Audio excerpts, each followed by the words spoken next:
To be radical is to connect. Try to have like a very rigid way of working, and then you realise like this is not going to work. Gonna have to freestyle something. Being in a void, you learn from it, and you grow from it.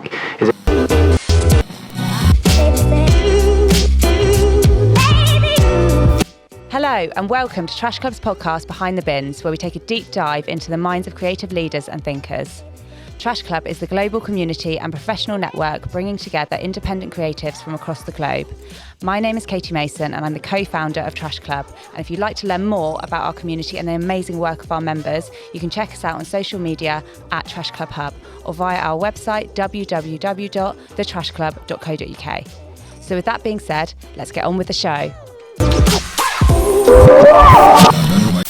Welcome to Trash Club Behind the Bins podcast. This episode is titled Trust the Void, and it's a recurring topic of discussion in Trash Talk, referencing one of Trash Club's pillars, consciousness. We will be discussing what trusting the void means to us, both personally and professionally, and questioning what's necessary for us to take the next step and lean into the spaces in between. I'm the host today, and my name is Aswan Magumbe. I'm a recent fashion journalism graduate from Central St. Martin's, and I've also just recently launched my own publication called Blick Magazine, which is a celebration of young Black British culture and creatives, and it also has an accompanying podcast available on Apple Music and Spotify called Shoulda Woulda Coulda. I'm going to pass over to my guests today. So Katy and Paul, if you want to introduce yourselves and what you do. Yeah, my name's Katy. I'm a upcycling jewellery designer and artist, and I co-founded the Trash Club with Matthew Needham. My name's Paul Ayre, and I'm a creative director, art director, and I work across moving image, print, and whatever's creative and interesting, really. Yeah. To begin, I guess let's talk about, for both of you, kind of circumstances or situations in your career where you had to trust the void, where there was a period of downtime where maybe you were in limbo and you just had to like trust the uncertainty. Yeah. I feel like I've had this so many times, and I think that one that stands out for me is kind of graduating and finishing uni and having a big expectation about a brand I was going to build or something that was going to happen within the fashion industry, stuff that I was trying to make, and really kind of like pushing something and feeling that like pushback in a way when you aren't sitting quite where you should be. So I found myself like leaving London and going somewhere else and just kind of having that like empty space where I was like, I don't really know what's going to happen, but I know kind of what I want to say, and I know that I want to upcycle, but I can't really figure out the end goal at the moment. But anyway, during that time, because it was so open, things kind of sort of snowballed without me even planning it. And I met some people and we started an upcycling brand. And from that, a lot of the connections and work that I do now is really, really stemmed from that period. It was extremely experimental, and we weren't really working with any institutions or organisations. It was really self-directed. And I think that really helped because we could really just have this freedom to be ourselves. And then obviously, since then, there's been other void periods. I think COVID was a big one. And then this led us to starting the Trash Club, because the Trash Talk, which became the Trash Club, because there was a void in terms of communication and community and like feeling, connected to each other and feeling like we could connect with other creatives. So that void period of COVID definitely was a really was a pinnacle one. Absolutely. For us, yeah. Yeah. And Paul? Oh, wow. The void. God.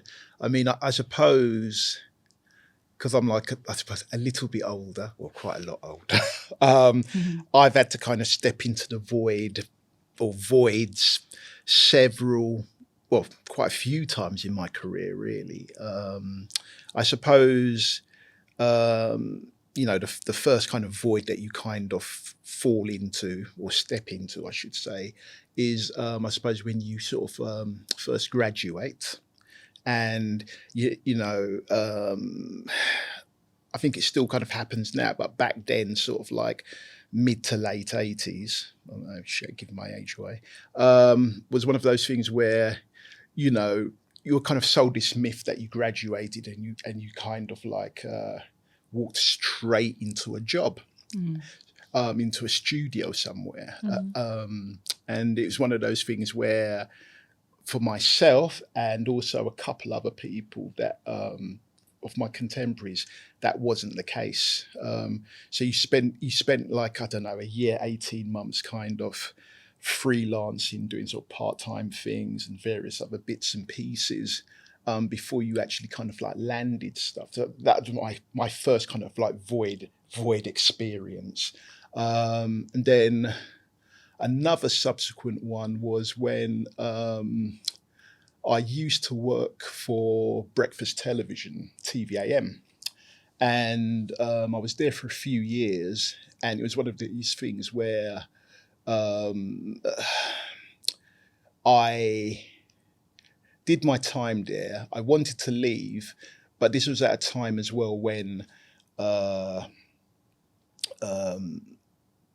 sort of licenses or the kind of permission to kind of broadcast, every so often various stations, their license came up for renewal. So I kind of thought, let me kind of hang around and kind of see what's going to happen with this channel's renewal. And this was kind of at the time of near the end of the kind of Thatcher period and all the rest of it. And TVAM didn't get their license renewed. So I was one of the people that was made redundant. And I kind of thought, redundant, I'm going to have some money.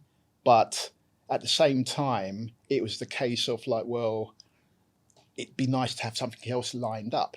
And this was kind of at the time when sort of late 80s, early 90s, we had a recession at the same time. So there wasn't much kind of going on. So again, I spent like a year, possibly 18 months, kind of trying to navigate my way through this particular kind of void where I did bits of freelancing and bits and pieces to kind of make money and stuff like that. And so that was like a significant kind of void period. And then I suppose the most recent void for me, or biggest void, was when I set up 1459, my studio. And basically I was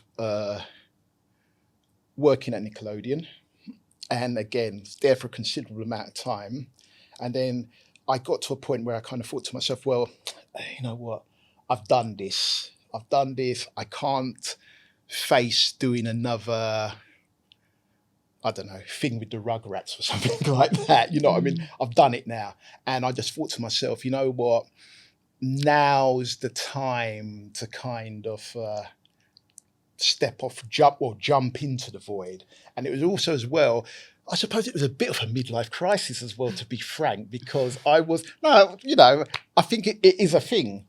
It was a case that I thought to myself, you know what, I've got to kind of do this before I'm 40 and stuff like that. And I thought, you know what, now's the time to do it. So instead of kind of buying a motorcycle or a red Ferrari or, whatever, I just thought, you know what, this is the time to do it. I've been doing stuff for years, got enough experience, got enough stuff. Dive into that void. And that was kind of, let me see now. That was about 16, 17 years ago. And I haven't looked back. And during that time, there have been times when there have been like little voids that occur when, there's slowdowns or, nothing happens for 2 months or whatever. But it's that thing where I think you need to kind of be proactive and even if you're not making work for somebody, make work for yourself, or make work, experiment, do things, because you can always use that learning, because we're constantly learning, no matter what age. That learning, you can impart that into something else or someone else. And I've never looked back, and I think it's one of those things where I think being in a void, how long it is, I think you still, it's a healthy thing to be in a void, really. It's healthy because you learn from it and you grow from it. Yeah, that's it. Really. Yeah. How did you, because I was thinking, like, with both of your practices as well, Paul, kind of the longevity of your experience, and Katy, kind of how it's rooted in sustainability. Like, how do you cope, especially like with your practices as your foundation, in those moments of uncertainty? Because both of your practices kind of aid, like, on, like, not to sound cliche, but a more sustainable future. But when you are like your own boss, or you're taking charge and you're kind of on a freelance basis, then there is that instability. So how do you kind of tackle that uncertain periods? I think that uncertainty is kind of, in a way, what I thrive off, because I think the environment that I'm in is often what is the source of inspiration, or the source of the original kind of like trigger. What do I mean? Catalyst, I think. To like make the work. So I think that maybe because I've always kind of resisted this conventional path, I've kind of developed this way of working that I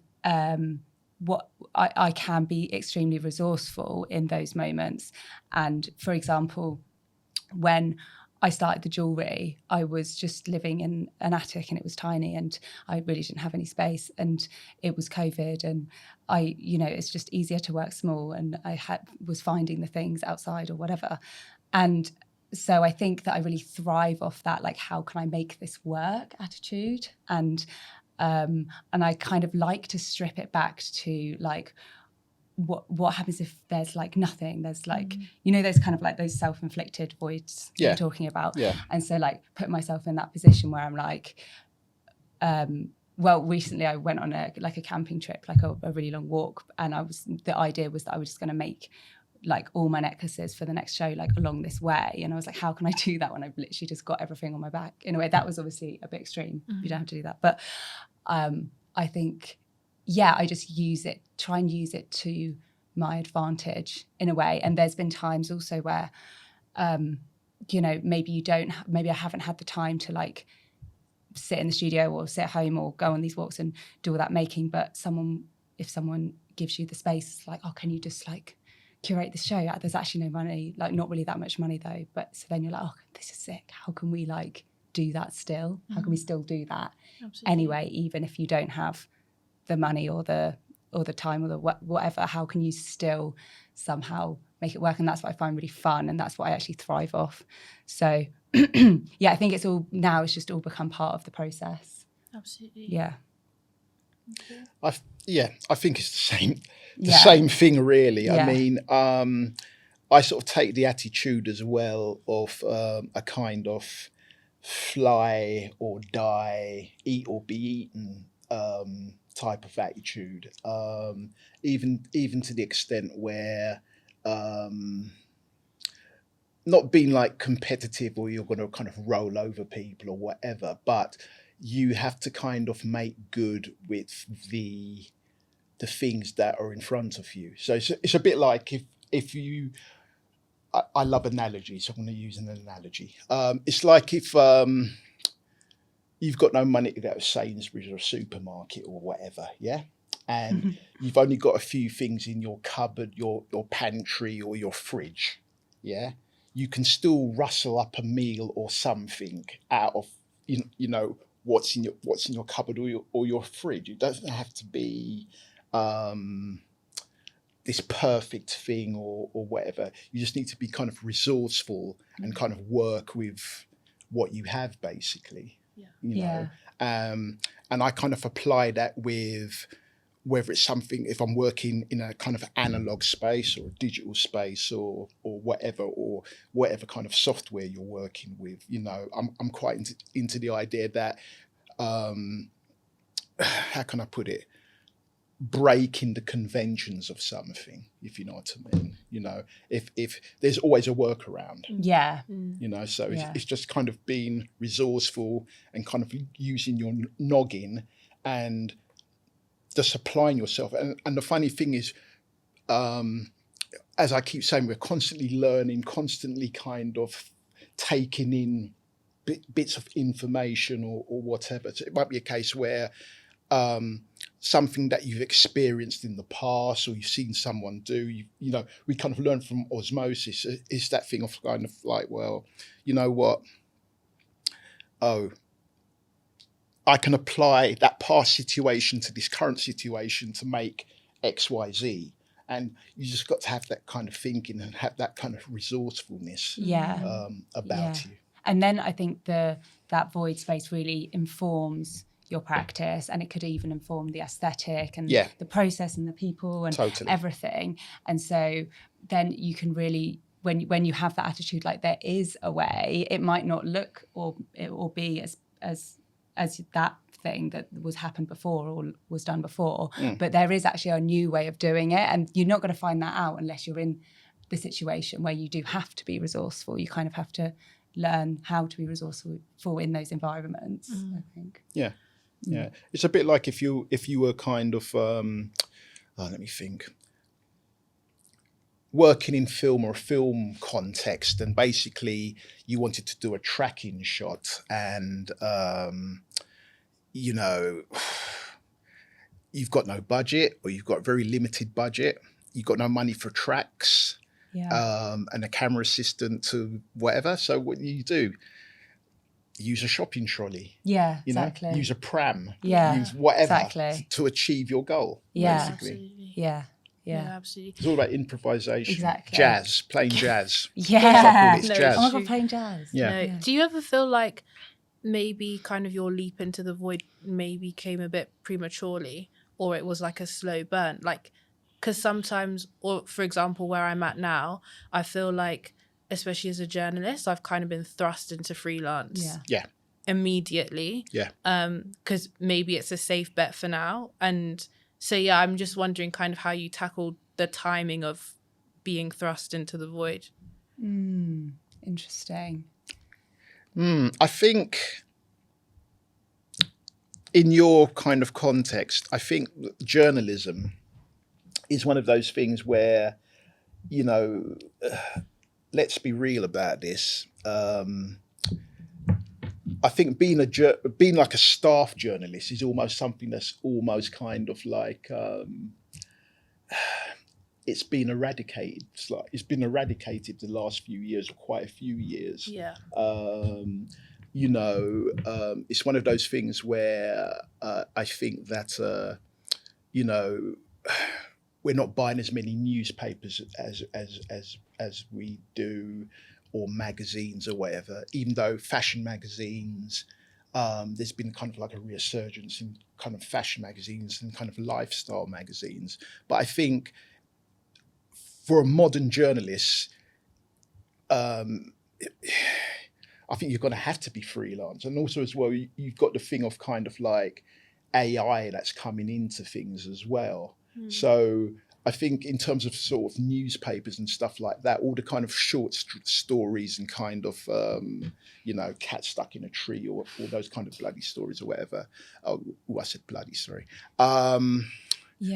You know, those kind of low key things, AI will take over and all the rest of it. But the more kind of like in depth, more interesting stuff, there's always going to be room for a freelance journalist. And I think it's one of those things like, in your case, I think just have that mindset that, you know, I'm probably never going to be working as a staff person.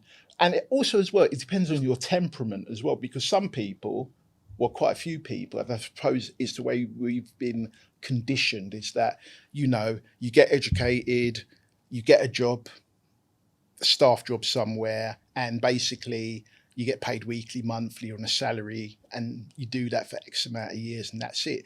I think those days are gone, and not just in journalism. I think in everything. Yeah. You know, I think most people now, and especially people that are young, just coming out of uni or whatever, I think more and more of us are going to have like a portfolio kind of career. So I think that's the way it's going to be, really. I mean, I know some people love being in a situation where they know what's going to happen tomorrow. But I think for a lot of us moving forward in the future, I think most of the population will be dipping their toes into a void of some kind. That's just the reality. But I guess with journalism, there's so many options. I don't necessarily know for sure, but I feel like maybe there's loads of options for doing like those self-directed things and keeping busy and kind of like sharing continuously as you want. And there's loads of like mediums to write and podcast and things. So I think that's probably quite a good thing about that field. You can control your destiny to a certain degree, whereas I think the vast majority of a lot of people moving forward can't. Do you both feel like you can kind of have control over that trajectory that you're headed in, or not really? I think I would like to think that I think everything I do is to try and control that. And I think that almost comes back to what we were saying, in that when you practice resourcefulness, it almost is that element of control, because you're like, I can try and survive in all these different situations and can try and thrive and develop something when, you know, it's not 100% going away or whatever. So, and I think it's maybe like when, almost similar to what you were just saying as well, it's like the expectations are like a little bit different today. Sometimes like the goal isn't to be, the goal isn't necessarily to be the head of some other company, like working your way up in the 9 to 5. It's sort of unknown, I guess. You still have these big dreams about whatever you're doing could become, but there is so much uncertainty, isn't there, just in the world in general. So I think there is an element of like, you can't attach yourself too much to one thing. Absolutely. Whereas when you're younger, you're like, oh my God, it has to be like that. If not, I've failed. But you kind of lose that a little bit as you get older. Definitely. And, you know, things happen. You know, life kind of throws curveballs at you. That as well. You know, this thing of like, by the time I'm this age, I'm going to do this and I'm going to do that and da-da-da-da-da-da-da-da. Yeah. Nah, it doesn't really happen that way. You can still have a plan, but getting to that plan, you know. Yeah. I'm going to use my bus analogy, my famous bus analogy. But basically, stop laughing. That's the best way to describe it. It's like you're trying to get to Trafalgar Square, right? There's 6 bus routes, right? 2 bus routes go directly to Trafalgar Square, right? The other 4 bus routes go around the houses. They do all eventually get to Trafalgar Square.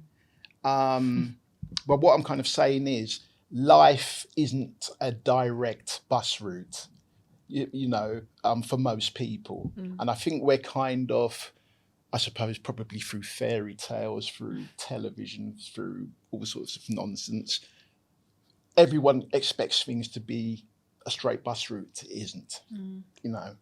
Yeah. We go around the houses. We eventually get there or get close to it, but we go around the houses.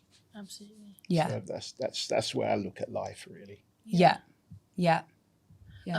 I wanted to know, before we move on, like if there were any projects or specific pieces of work that came from those periods of uncertainty that you maybe didn't intend to happen but ended up being really pleased that they did, and they wouldn't have occurred unless you were in that period. Yeah, no, that's a really good question. Gosh. That is a good question. And I think really when I was saying at the beginning about when I moved out of London and I was in Berlin. The work that we were doing was really, I mean, obviously there was like the financial element, we didn't have the money, so it was really spontaneous about how we found the materials, and we, you know, it was only ever stuff that we found on the street, like going to a charity shop. That would be a nice way of getting the materials. Most of the time it was actually just, you know, bin bags from the street. And the way that we were doing it was like really, really fast, and we hadn't really spoken too much about it. Was me and two other women. It's called Soup Archive, and we hadn't really spoken too much about how we were going to do it. It was more just like, how can we kind of like exercise our passion for clothes, but and also like sexy clothes and clothes that we want to go out in, but in this way that doesn't involve like us kind of laboriously pattern cutting and stuff, and having to buy certain materials and trimmings and all this kind of stuff. And so we really just made it work with this little studio space that we had, and really just scissors and a machine. And the way it developed was kind of, we didn't plan it, but it was almost exactly how I felt like it should look, and how I wanted my work to look. And I hadn't even like really thought too much about it, but the spontaneity, I was just felt so like good and right. And I was like, I would have never been able to do that when I was in London. It would just never have happened like that. When I was in London, it was all really controlled, and it just needed to like release that tension. Right. And then when I was there, so we were just doing it, and I was like, God, I would never have, thought of that. And that was such a testament to Jasmine and Sophie, who I did that with. Like, it wouldn't have happened in that way otherwise. And I learned so much from them. So I think, I always think of that, because that way of working and getting into that zone of creativity that we kind of all are familiar with, where you just kind of like in that flow state. I don't even think I'd ever really been properly in it until then, like, because you're just so distracted sometimes. And then I kind of was like, oh yeah, this is actually how you do it. You can't have that like, it should look like this, you should be doing it for that, who's going to wear it? Although that is a good question when you're doing fashion, who's going to wear it? But important question. But so yeah, that's probably an example for me. Oh, that's a tricky question, actually. I'm trying to think. I mean, I don't know if I can give one thing in particular, but I think with my practice and work, there isn't a lot of my work, actually. There is like a lot of kind of serendipity that comes from it. So, work or projects can come from anywhere. I mean, I've kind of got projects or got involved with projects when, you're sitting in a sauna and so, you're talking to somebody, someone's talking to you, you're minding your business, someone's talking to you, like, what do you do? Then you say, oh, a bit of this, bit of that, whatever. And you don't think anything of it. And then, work comes from it like a couple of weeks later or a month later. I suppose the strangest thing was where that kind of happened to me was this was years and years ago. I sort of did my knee in, and I had loads of operations on my knee and all the rest of it, very boring. But I had like a very kind of extensive and long physiotherapy treatment. So, I began to the physio, and there was like a room that was like a gym where all these kind of crocked people doing rehab and all the rest of it. And there was a lady there that I think she had something wrong with her hip or a knee or something like that as well. And over the few months or whatever, you saw her, didn't really say anything. And then one day she goes, so what do you do then, type of thing? And, you get talking. And I didn't think much of it, right? And literally a year, probably longer than a year later, she tracked me down. I don't know how she tracked me down, but she tracked me down. And I worked on quite a big project with her. And what I'm kind of saying is, work or projects or interesting things happen. They happen in so many, or they come at you in so many different ways. You don't necessarily have to go down the conventional route of phoning people up or whatever.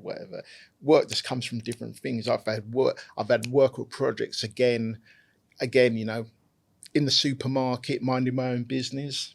Someone comes up to you, I've seen you around, blah blah blah blah blah. Stuff comes from it. So and good. with my work, actually making work and doing stuff, I'm quite into kind of, again, serendipity, happy accidents and play. So I may have an idea of what I want to achieve. Yeah. And,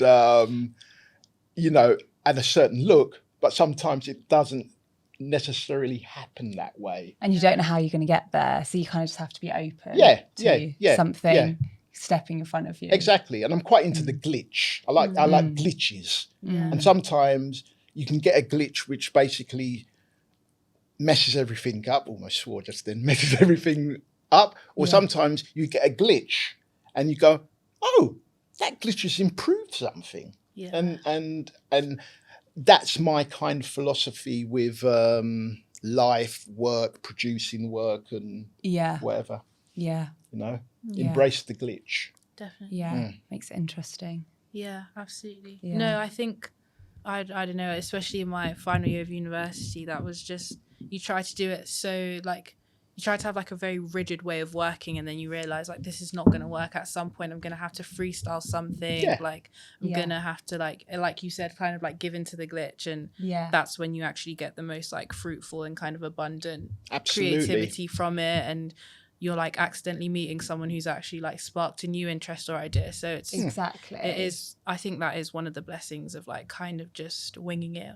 Absolutely. Yeah. I think one thing that you've both kind of touched on briefly, but is also quite a major part of both of your practices, and, like, for example, Super Archive and Paul, like, all of your work, but also the Sneaker Sizes and Everything book, was, like, the collaborative aspect and working with other creatives on projects. And I'd love for you both to talk about kind of your experiences with, like, fostering that community and how that's aided your careers. Well, I think obviously with starting, when we started the Trash Club, and we felt like that was, sometimes you don't know you're going to start something, but you think about what you need. And in that moment, in COVID, it was very, creatives felt quite separate and all working quite isolated ways. And we kind of felt like surely there's a way of bringing all these people together.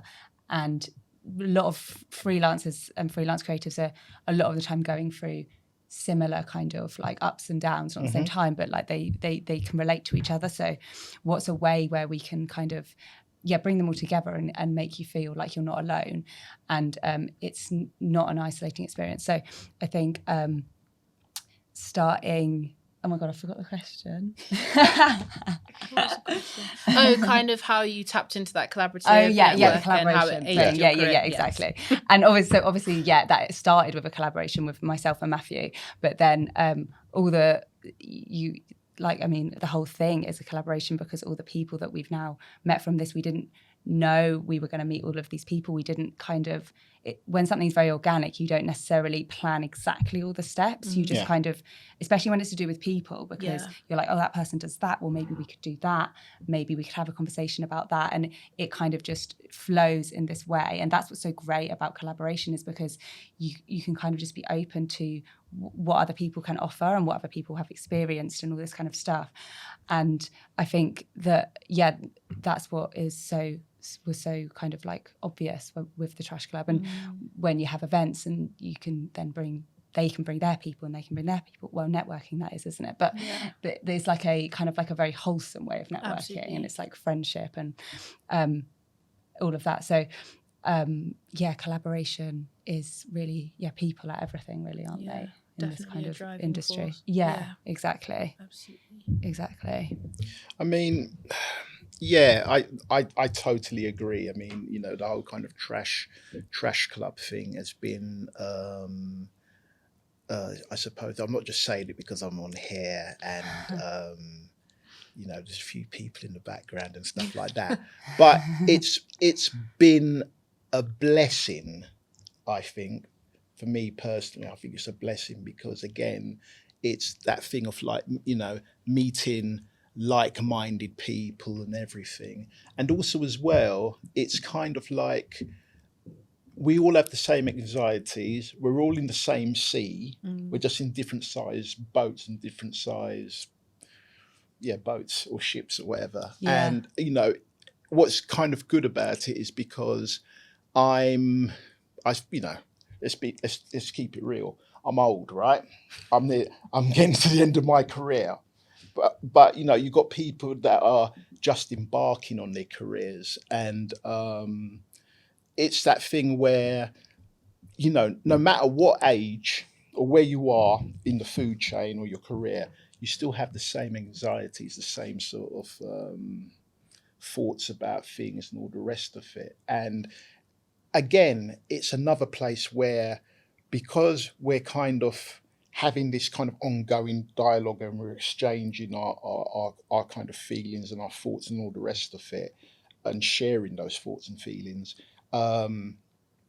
it's kind of I've learned a lot.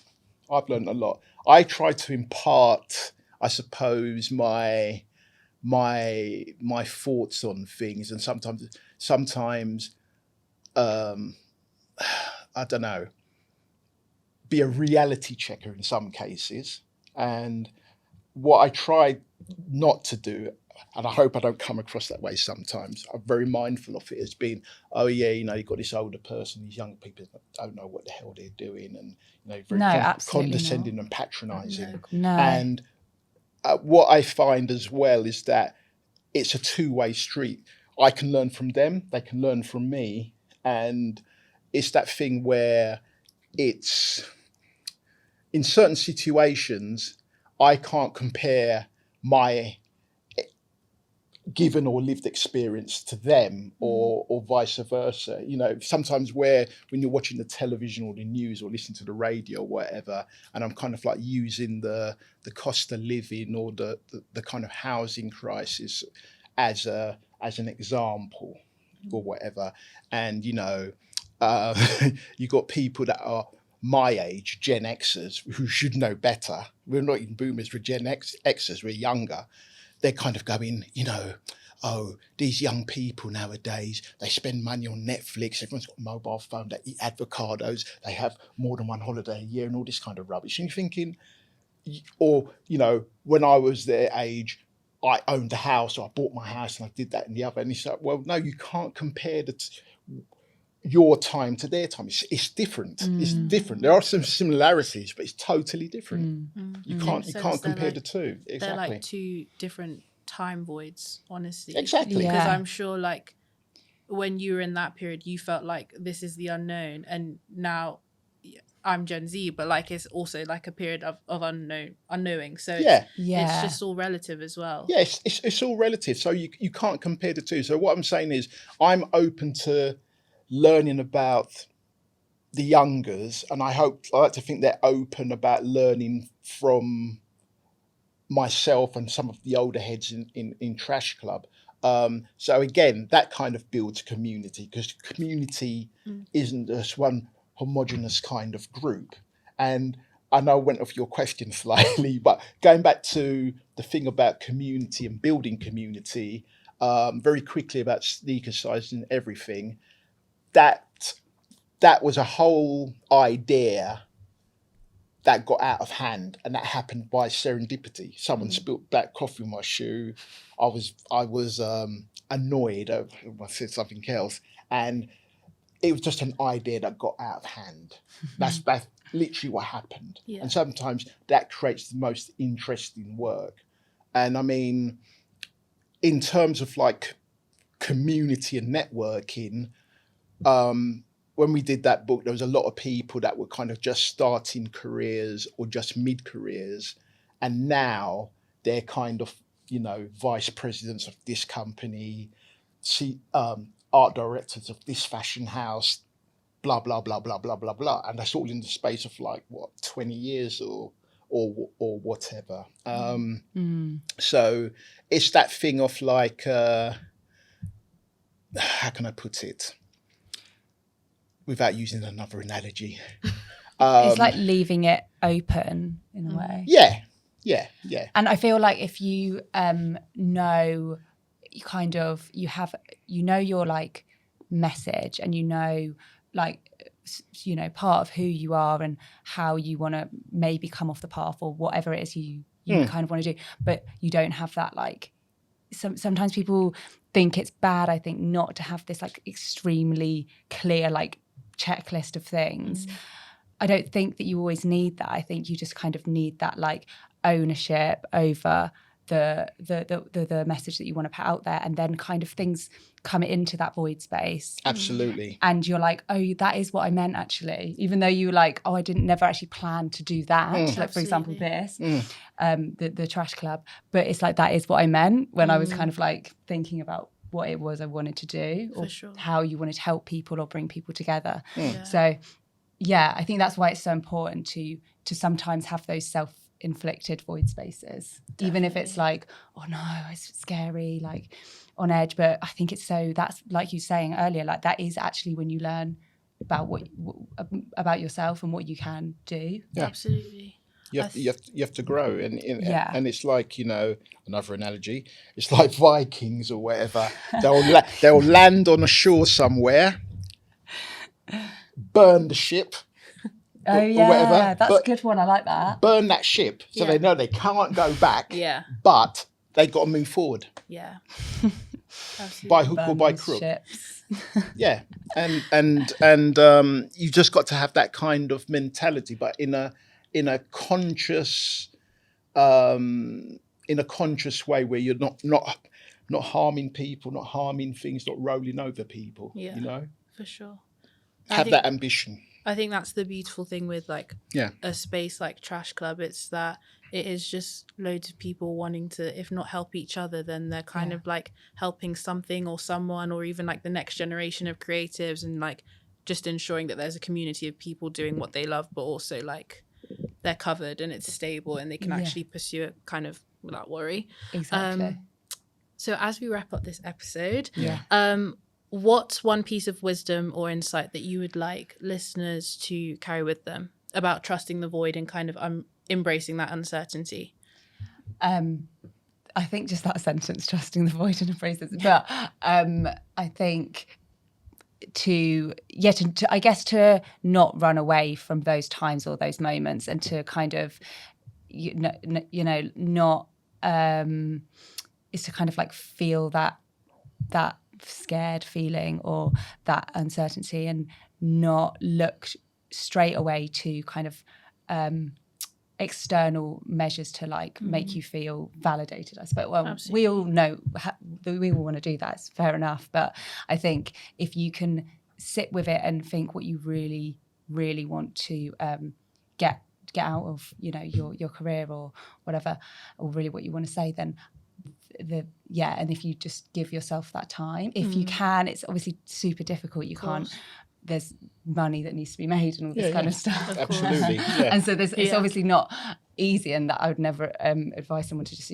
sit down for ages, but like there's something to be said for knowing exactly what you want to say, so that then you can the space can be made, and not to think that you have to change your path just for the sake of like satisfying expectations that maybe aren't actually your own. It's definitely possible to like feel your practice and feel your purpose too. Exactly. It's not one or the other. Exactly. Try to get to your Trafalgar Square. Try to be, or as near to it as possible. Try and get to your destination. Exactly. And have you finished? Did I cut? No, I finished. I'm sorry, right. It's one of those things as well. Again, let's keep it real here, right? We've only got like a finite amount of time on this planet, on this thing. Yeah. So the thing is, don't waste time. Don't waste time in that sense. If you've got an ambition, or if you've got something that you want to achieve or somewhere to go, that destination, try your best to get to that destination or as close to it as possible. And, you know, it might take 2 years, it might take 5, it might take 10 years, it might take 20 years. But I think for, you know, just your kind of mental, your sanity and just, you know, what's in your heart or whatever, you've got to try and at least make the effort. You don't want to be on your deathbed or whatever it's going, oh God, I wish I should have done that and I should have done this and all the rest of it, or be really unhappy. You need to be happy within yourself. Yeah. Because when you're happy within yourself, it's kind of beneficial to you, your family, your wider family, your community, and all the rest of it. So you need to kind of be happy within yourself. And the other thing as well, you know, we're all part of a community. We're all a sum of parts. We're made up of the people that we meet along the way or engage with along the way and all the rest of it. And it's that thing of, you've got to have self-belief. You've got to be single-minded to a certain degree, not be ruthless, but at the same time, listen to what other people are saying and take the relevant bits of learning and information that you can garner from your community or world, whatever. Yeah. And that will help you to kind of move forward. For sure. You know what I mean? Yeah. That's all I can say, really. We're a sum of parts. Love that. Well, thank you both for this discussion. Thank you. No, thank you. It went too quickly. Yeah. Yeah. Way It did too go quickly. really quickly. But no, thank you. That was great. Yeah. Cool, thank you. Thanks. Thank you for listening to Behind the Bins podcast. We hope you enjoyed the episode and we'll see you at the next one. If you'd like to start a Trash Club hub in your area, then just get in touch at global@thetrashclub.co.uk or check us out on social media and see when we have opportunities available.